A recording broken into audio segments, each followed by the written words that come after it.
KYB 그래머 11강에 오신 것을 환영합니다. 자, 11강에서는 현재 완료라는 시제를 한번 배워보도록 하겠습니다. 현재 완료란 시제는요, 모양이 이렇게 생겼습니다. have 플러스 pp 이렇게 생겼고요. have라는 일단 조동사가 먼저 나온 다음에 그 다음에 pp 이거는 과거 분사라고 하는 건데 과거 분사. 우리가 begin이라는 동사를 외울 때 begin, began, begun이라고 이렇게 현재 과거, 현재 완료, 현재 과거, 과거 분사 이렇게 외웠었어요. 중학교 때. 여기 세 번째 칸에 있는 이걸 갖다 과거 분사라고 하는데 have지에다가 이 과거 분사를 갖다 붙이면 이게 현재 완료입니다.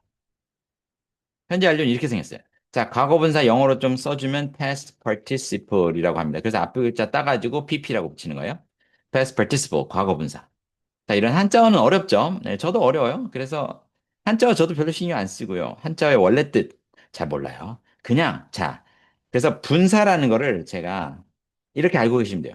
분사라는 한자어 어렵잖아요. 이거 굳이 한자어 외울 필요 없이 그냥 분사는 뭐다? 형용사다. 이렇게 외우시면 돼요. 분사는 형용사다. 아시겠죠? 그래서 분사가 두 가지가 있어요. 현재 분사가 있고 과거 분사가 있는데 현재 분사는 ing고요. 과거 분사는 ed나 뭐 begun 같은 불규칙적인 이런 게 과거 분사예요. 그래서 둘 다 형용사입니다. 뭐뭐 하고 있는, 뭐뭐가 되어진 이런 둘 다 형용사인데 그래서 분사는 형용사로 외우라고 했죠. 분사는 형용사인데 분사의 종류가 두 가지예요. 현재 분사 ing, 과거 분사 ed 이렇게 두 가지가 있습니다. 근데 현재 완료에는 이 과거 분사를 갖다 붙이는 거예요. have 플러스 pp. have 조동사 뒤에다가 과거 분사를 갖다 붙이면 됩니다. 자, 모양은 이렇게 생겼고요. 현재 분사의 뜻은 뭐냐면 뜻은 뭐뭐를 해왔다, 해봤다라는 뜻입니다. 해왔다, 해봤다. 다시 한번 해왔다, 해봤다. 해왔다는 쭉 완료가 됐다는 뜻이죠. 지금까지 어떤 행동을 해서 해봤다는 어떤 경험을 했다는 뜻입니다. 그래서 완료와 경험 이 두 가지 뜻이 있는데 예를 들어 볼게요. I have lived in Seoul for 10 years. 나는 쭉 살아왔습니다. 서울에 10년 동안. 이런 뜻이죠. 완료예요. 지금까지 쭉 이어져 온 겁니다. 또 두 번째. I have lived in Seoul. I have lived in many different places. 난 여러 다른 장소에 살아본 적이 있습니다. 이건 경험이에요. 살아온 게 아니라 살아본 적이 있다. 경험. 그래서 두 가지 뜻이에요. 쭉 살아왔다, 완료. 두 번째, 살아봤다, 경험. 두 가지 뜻으로 해석하시면 됩니다. 우리나라 문법책에서는 네 가지 뜻으로 해석을 해요. 근데 그 네 가지 다 굳이 외울 필요 없고요. 이 두 가지로만 통일하셔도 큰 문제가 없습니다. 그래서 이 두 가지로 그냥 외우시면 됩니다. 편하게. 완료, 경험. 해왔다, 해봤다. 자, 그러면 실제 문장 한번 볼게요. I have seen that movie before. 난 예전에 저 영화를 본 적이 있어. 본 적 있어. 경험이죠. She has finished her homework. 그녀는 그녀의 숙제를 다 끝마쳤어. 마무리했어. 완료가 됐다는 거죠. They have traveled to many countries. 그들은 여러 다른 나라에 여행을 가본 적이 있어. 경험이죠. We have lived in Seoul for 5 years. 우리는 서울에 5년 동안 쭉 살아왔어. 완료죠. He has already eaten lunch. 그는 벌써 점심을 먹었어. 이것도 경험은 아니죠. 벌써 먹어버렸어요. 예, 그래서 완료에 해당하겠습니다. 점심을 먹었다. I have never visited that museum. 난 저 박물관을 한 번도 방문해 본 적이 없어. 가본 적이 없어. 경험이죠. She has studied French for 2 years. 그녀는 2년 동안 불어를 쭉 공부해 왔습니다. 8번. They have worked together for a long time. 그들은 오랜 시간 동안 함께 일해 왔습니다. 9번. We have just arrived at the airport. 우리는 공항에 이제 막 도착했습니다. He has read that book twice. 그는 그 책을 2번 읽었습니다.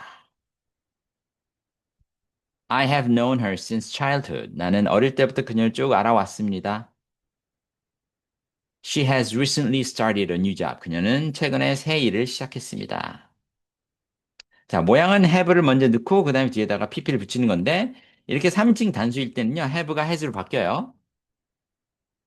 조동사 have의 독특한 점입니다. 대부분의 조동사는 모양이 주어에 따라 바뀌지 않아요. 근데 이상하게 have 조동사만 3인칭 단수일 때 s로 바뀝니다. 독특한 조동사죠. 그 다음 13번. They have made a lot of progress. 그들은 많은 진전을 했습니다. 많은 발전을 했습니다. make progress가 발전하다. We have never been to that restaurant. 우리는 한 번도 그 식당에 가본 적이 없어요. 자, 어디 어디 가봤다 할 때 have gone이라고 쓰지 않아요. have gone to는 오히려 뜻이 좀 달라요. 어디로 가버렸다. 사라져버렸다라는 느낌이에요. have gone은요. 그래서 she's gone 하게 되면 she's gone 하면 she has gone이고요. she has gone. 그녀는 사라져버렸다라는 뜻입니다. 그래서 어디 어디 가본 경험이 있다라고 할 때는 has gone으로 하지 마시고 have been to로 해주셔야 돼요. have been to. 어디 어디에 가본 적이 있다. 이상하게 요 표현은 to가 항상 따라다녀요. 물론 I've been there, there, 거기에라고 할 때는 to를 붙이지 않겠지만 이럴 땐 to를 안 붙이지만 대부분은 I've been to Seoul. 난 서울 가본 적 있다. 이런 식으로 어디 어디 가본 적 있다 할 때는 have been to를 쓰시면 됩니다. He has cleaned the house already. 그는 벌써 그 집을 다 청소해버렸습니다. I have already told you the answer. 나는 이미 당신에게 답을 말해줬습니다. She has never tried sushi. 그녀는 한 번도 수시를 먹어본 적이 없어요. They have finished the project ahead of schedule. 그들은 스케줄에 앞서서, 그러니까 스케줄보다 더 일찍 그 프로젝트를 마쳤습니다. 예정 기간보다. We have seen him at the store yesterday. 우리는 어제 그 상점에서 그를 봤습니다. He has written three books. 그는 세 권의 책을 썼습니다. 그래서 해왔다, 해봤다. 이런 뜻으로 이 현재 완료를 해석하시면 되고요. 쓰는 방법은 이렇게 have 플러스 pp로 쓰시면 됩니다. 자, 여기에도 똑같이 그 부정문 만드는 규칙과 의문문 만드는 규칙이 똑같이 적용이 됩니다. I have written three books라고만 했을 때 이 문장을 부정문을 하려면 이게 조동사니까 오른쪽에 not을 붙이죠. 이렇게 하시면 돼요. I have not written three books. 그 다음에 질문을 하려면 have I written three books? 이렇게 하면 되겠죠. 주어하고 동사를 위치를 바꾸면 되겠습니다. 또는 have you written? 주어를 바꿔서 three books. 이렇게 할 수가 있죠. Have you written three books? 이런 식으로 현재 완료를 쓰시면 되는 겁니다. 자, 여기까지 마치도록 하겠습니다. 수고하셨습니다.